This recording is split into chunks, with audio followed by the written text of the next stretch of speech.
Hey guys, welcome back to another drawing and answering video. If you clicked on it, you probably already know what it's about. I draw some stuff for White Diamond Steven AU and blab about questions you all have sent me. Today, we're going to be drawing yet another Halloween illustration. I like to do these yearly if I can. I've done quite a few different ones before. Most of them include Connie and Earl and have a sort of theme. This time around, I'm drawing Connie and Steven as Murine and Soletta from the Witch from Mercury Gundam series. If you enjoy lesbians and heartbreak, you should definitely check it out. It is one of my favorites. Speaking of favorites, if you have a favorite Pokemon, would you like to see it as a MIMIKYU form? My friend is launching a Kickstarter for pins featuring MIMIKYU variants. It should be live now, so please check it out at the link below if it seems like something you'd be into.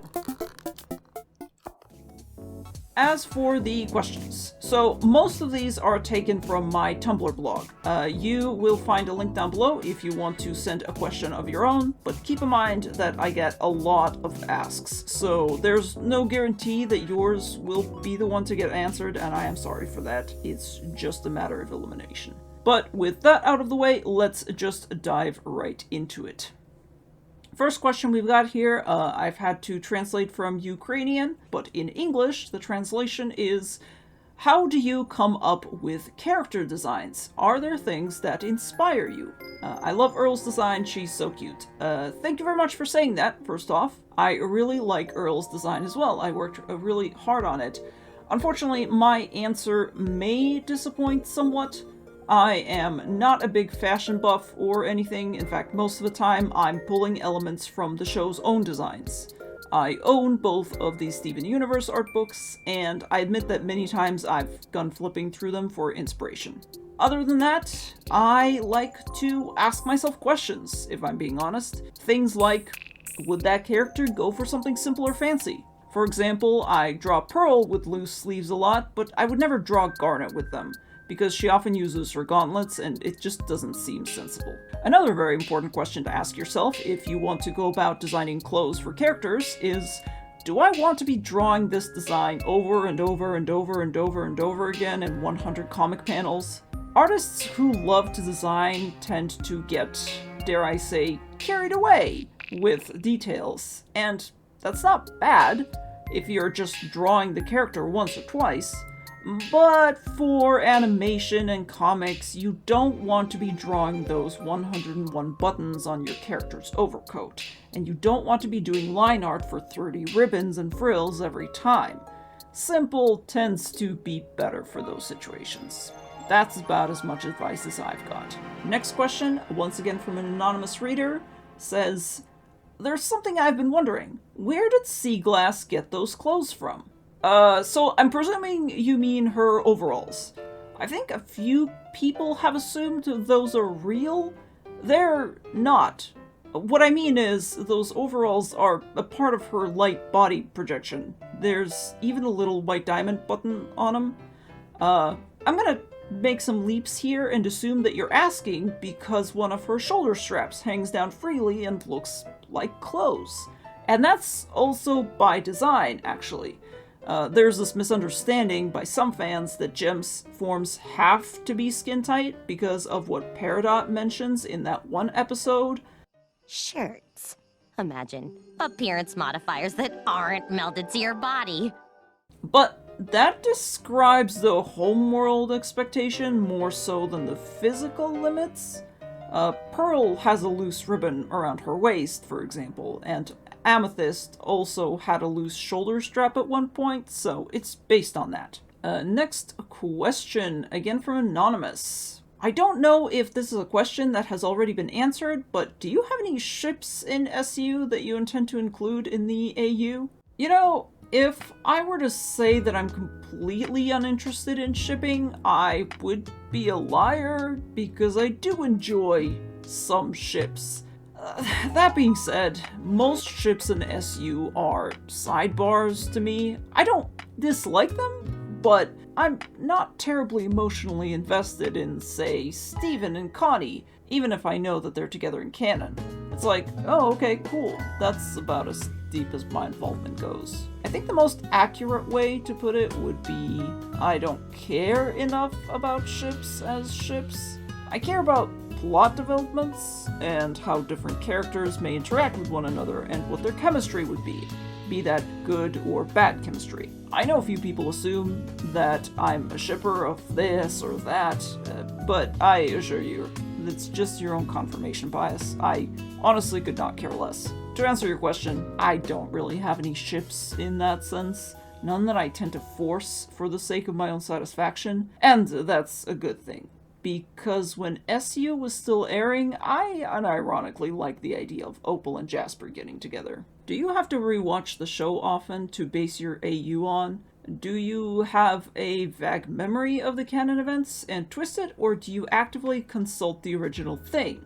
This is a really great question, and I think it really gets to the core of the alternate universe stories. The thing about transformative works, that is, any type of fanfiction, including AUs, is that they are inherently based on the idea that we're changing the story. It's either canon, but a little bit to the left, or it's our own story, wearing the skin of the original. Regardless of how you do it, it's inherently a changed thing, a sibling of the original and not a clone. By the way, before printing was popularized, before we used to be able to easily and quickly reproduce stories with incredible accuracy and minimal labor, transformative works used to be way more common. In fact, before we had written stories, fanfiction was kind of the only thing that existed. If you think about it, canon in storytelling was only born after we invented writing stories down and being able to reference them using something less fallible than the human memory. When most cultures on Earth still used oral traditions,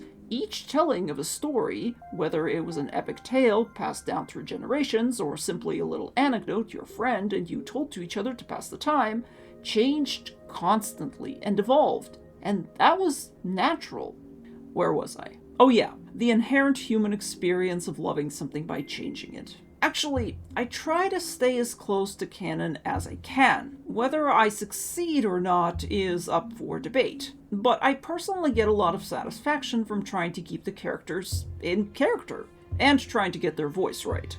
That isn't to say that this is the only correct way to do it, it's just my way.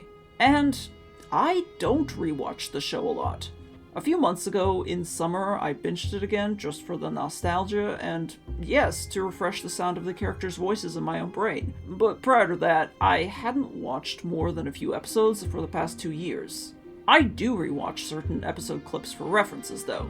For example, for Yellow's speech during the Season 4 finale, I rewatched the last part of Message Received, because it was supposed to be pretty much the same deal, but with a few obvious changes. While I don't consult the episodes this way often, I wouldn't say that my memory is vague either. I can't claim to have perfect memory or the very impressive recall that some other people have when it comes to details, but I like to think that I remember most of Steven Universe with a reliable clarity. After all, I do love it as a show and spend a lot of time thinking about it still. But as I've said, the nature of the AU is that I am going to be changing things. That's inevitable. I try to maintain the voices and the characters as close to their originals as possible, but the events are mine to control and twist as I need. So, I guess in the end, it's a little bit of both. And last but not least, I have this question from way back in 2020 that I'm really sorry to have left for this long. I want to ask something about drawing. I've always wanted to learn, but now I feel like I'm too old for it and I'll never get to draw well. Besides that, I'm embarrassed to ask about advice. What can I do? First of all, once again, I apologize for not answering. I wanted to give this question the proper amount of attention, but it ended up getting buried. But regardless, this comes up a fair amount, and not from the people that you'd expect. Most of the time, the people asking this are teens, or 20-somethings. Sometimes they're over 30, but most of the time, no one asking this is particularly old at all, in my opinion.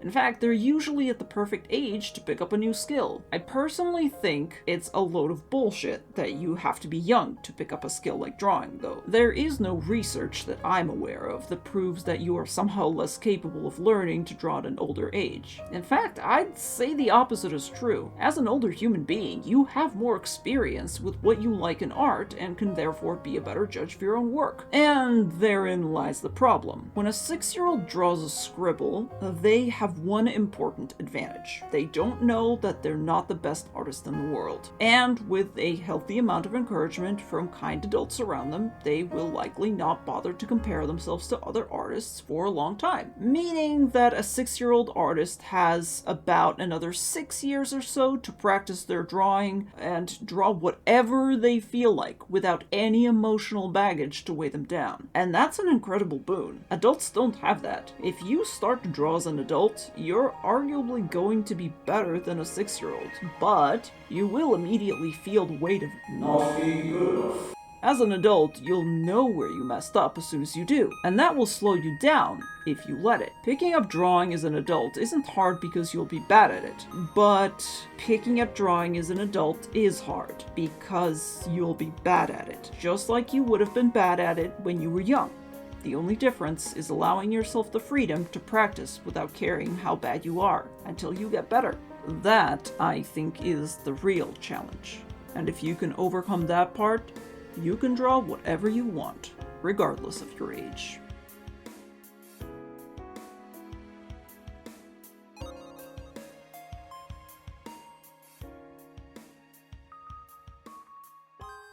And that is it for today. Thank you once again, you guys, for joining me. I've heard a lot of feedback that you guys really like this sort of series, so I hope to continue it in the future. Of course, I still have quite a bit of asks lined up, but if you have a question and you want to throw it at me, feel free to either do so in the YouTube comments down below, or you can find my Tumblr blog from the link in the description, and you can throw me a comment there.